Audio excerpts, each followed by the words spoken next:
नमस्कार। गुजरात में होने वाले विधानसभा चुनाव को लेकर क्या कहते हैं सट्टा बाजार के अपने आंकड़े, क्योंकि गुजरात विधानसभा चुनाव को लेकर पार्टियां पूरी तैयारी में हैं। यहां पर बात की जाए तो बीजेपी और कांग्रेस में आमने सामने की टक्कर यहां पर देखने को मिल सकती है, क्योंकि हाल ही में उपचुनाव के नतीजे कहीं ना कहीं चौंकाने वाले रहे थे और 4 राज्यों की 5 सीटों में से बीजेपी को यहां पर एक भी सीट पर जीत नहीं मिली, जबकि कांग्रेस ने यहां पर 2 सीटों पर जीत हासिल की थी। कहीं ना कहीं उपचुनाव के परिणाम जो थे वो बीजेपी को चिंता में डाली हुई, इस कारण बड़े बड़े दिग्गज नेता यहां पर चुनावी मैदान में हैं और प्रचार में अब जुट चुके हैं। विधानसभा चुनाव को लेकर सट्टा बाजार के अपने आंकड़े क्या कहते हैं, अमित शाह हो या फिर प्रधानमंत्री मोदी जी हो, आखिर 2017 चुनाव के परिणाम भी यहां पर चिंता में डाले हुए हैं, क्योंकि बीजेपी ने यहां पर 99 सीटें और कांग्रेस ने 77 सीटें हासिल की थी और बीटीपी को 2 सीटें, एनसीपी को यहां पर 1 सीट पर जीत मिली, जहां पूरे देश के अंदर मोदी लहर थी। लेकिन गुजरात में कहीं ना कहीं कांग्रेस ने यहां पर बीजेपी को कड़ी टक्कर दी थी। महंगाई और बेरोजगारी के मुद्दे को लेकर जो है यहां पर कांग्रेस आमने सामने है और चुनावी मैदान में उतर चुकी है।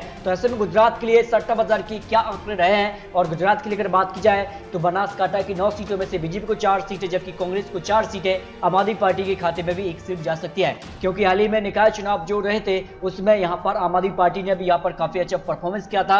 और जिस खास से यहां पर बात की जाए तो अब कहीं ना कहीं आम आदमी पार्टी भी अपनी जड़ें गुजरात में जमा सकती है। कच्छ की 6 सीटों में से बात की जाए बीजेपी को 4 सीटें, कांग्रेस को 2 सीटें जा सकती हैं। इसके अलावा महसाणा की 7 सीटों में से बीजेपी को 3 सीटें, कांग्रेस के पक्ष में 4 सीटें यहां पर जाने का अनुमान लगाया जा रहा है। पाटन की 5 सीटों में से बीजेपी को 3 सीटें, कांग्रेस के पक्ष में 2 सीटें यहां पर जा सकती हैं। साबरकांठा की 3 सीटों में से बीजेपी को 2 सीटें, 1 सीट यहां पर कांग्रेस के पक्ष में, जबकि आम आदमी पार्टी और अन्य का यहां पर खाता खुलता नजर नहीं आ रहा है। अमरावली की 3 सीटों में से बात की जाए बीजेपी को 1 सीट और कांग्रेस के पक्ष में 2 सीटों पर जीत मिलने का अनुमान यहां पर रह सकता है। गांधीनगर की 5 सीटों में से बीजेपी को 3 सीटें, जबकि कांग्रेस को यहां पर 2 सीटें जा सकती हैं। अहमदाबाद की 20 सीटें काफी महत्वपूर्ण हो जाती हैं और ये तय करेंगी गुजरात पे कौन बनने जा रहा है मुख्यमंत्री, क्या बीजेपी या फिर कांग्रेस। यहां पर बात की जाए तो बिल्कुल कांटे का मुकाबला देखने को मिल रहा है और 20 सीटों में से बीजेपी को यहां पर 10 सीटें, कांग्रेस को 9 सीटें, 1 सीट यहां पर आम आदमी पार्टी के खाते में जा सकती है। सुरेंद्रनगर की 5 सीटों में से अगर बात की जाए बीजेपी को 2 सीटें, कांग्रेस के पक्ष में 3 सीटें जाने का अनुमान यहां पर लगाया जा रहा है।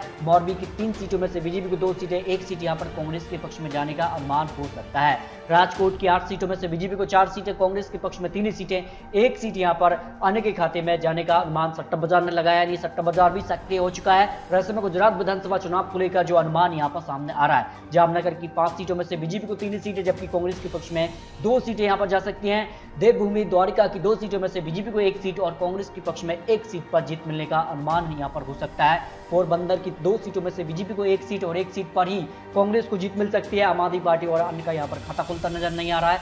बोटाद की 2 सीटों में से बीजेपी को 2 सीटों पर ही जीत मिल रही है, कांग्रेस का यहां पर खाता खुलता नजर नहीं आ रहा है। जबकि जूनागढ़ की 5 सीटों में से बीजेपी को 2 सीटें, जबकि कांग्रेस को यहां पर 3 सीटें मिलने का अनुमान हो सकता है। अमरेली की 5 सीटों में से बीजेपी को यहां पर 3 सीटें, कांग्रेस के पक्ष में 2 सीटें जाने का अनुमान यहां पर लगाया जा रहा है। जबकि भावनगर की 7 सीटों में अगर बात की जाए तो बीजेपी को 3 सीटों पर जीत मिल सकती है और कांग्रेस को यहां पर 4 सीटों पर जीत मिलने का अनुमान हो सकता है। आनंद की 7 सीटों में से अगर बात की जाए तो बीजेपी को यहां पर 4 सीटें, जबकि कांग्रेस को यहां पर 3 सीटें, आम आदमी पार्टी और रानी के खाते में 1 भी सीट जाती नजर नहीं आ रही है। खेड़ा की 7 सीटों में अगर बात की जाए तो बीजेपी को 3 सीटें और तीनों सीटों पर ही यहां पर कांग्रेस को जीत मिल सकती है, 1 सीट अन्य के खाते में जाने का अनुमान हो सकता है। महसागर की 2 सीटों में से बीजेपी को 1 सीट और 1 सीट पर ही यहां पर कांग्रेस को जीत मिल सकती है।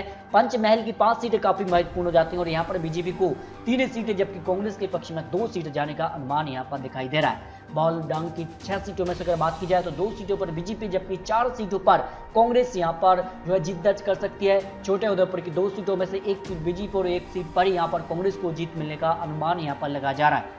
जबकि नर्मदा की 2 सीटों में अगर बात की जाए तो बीजेपी को 1 सीट और 1 सीट पर ही कांग्रेस को जीत मिल सकती है। नवसारी की 4 सीटों में से बीजेपी और कांग्रेस को 2-2 सीटों पर जीत मिलने का अनुमान यहां पर सट्टा बाजार ने लगाया। कुल नतीजों की अगर बात की जाए तो 182 सीटों में से बीजेपी को यहां पर 90 सीटें और कांग्रेस को यहां पर 81 सीटें, आम आदमी पार्टी के पक्ष में भी 3 सीटें और 3 सीटें अन्य के खाते में जाने का अनुमान गुजरात विधानसभा चुनाव को लेकर सट्टा बाजार ने यहां पर लगाया है। लेकिन आपको क्या लगता है दोस्तों, अपनी राय कमेंट बॉक्स में रख सकते हैं। आखिर गुजरात में क्या बीजेपी की जो है सरकार बरकरार रहेगी या फिर कांग्रेस की यहां पर वापसी हो सकती है, इस पर अपनी राय कमेंट बॉक्स में रखिए, क्योंकि ये तो चुनावी आंकड़े, चुनावी अनुमान है।